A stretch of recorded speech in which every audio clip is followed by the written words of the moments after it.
एक गांव में एक साधु मंदिर में रहता था। उसकी दिनचर्या रोजाना प्रभु की भक्ति कराना और आने जाने वाले लोगों के धर्म का उपदेश देनी थी। गांव वाले जब भी मंदिर आते तो साधु को कुछ न कुछ दान में दे जाते थे, इसलिए साधु को भोजन और वस्त्र की कोई कमी नहीं होती थी। रोज भोजन करने के बाद साधु बचा हुआ खाना छीके में रखकर छत से टांग देता था। समय ऐसे ही आराम से निकल रहा था, लेकिन अब साधु के साथ एक अजीब सी घटना होने लगी थी। वह जो खाना छीके में रखता था गायब हो जाता था और साधु ने परेशान होकर इस बारे में पता लगाने का निर्णय किया।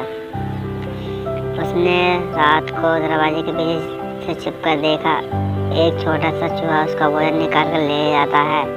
दूसरे दिन उन्होंने छीके को और ऊपर कर दिया ताकि चूहा उस तक ना पहुंच सके, लेकिन यह उपाय भी काम नहीं आया। उन्होंने देखा कि चूहा और ऊंची छलांग लगाकर छीके पर चढ़ जाता है और भोजन निकाल लेता था।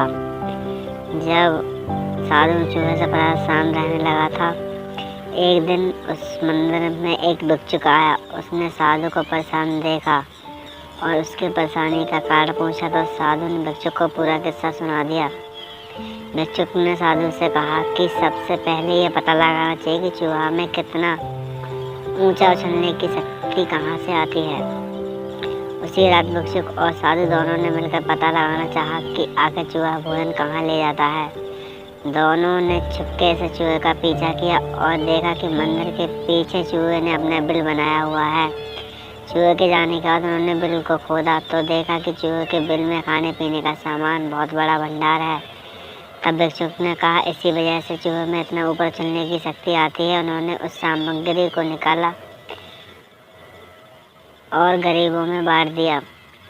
जब चूहा वापस आया तो उसने वहाँ पर सब कुछ खाली पाया तो उसका आत्मविश्वास समाप्त हो गया। उसने सोचा कि वह फिर से खाने पीने का सामान इकट्ठा कर लेगा। ये सोचकर उसने रात को छीके के पास जाकर छलांग लगाई, लेकिन आत्मविश्वास की कमी के कारण वह नहीं पहुंच पाया और साधु ने उसे वहां से भगा दिया।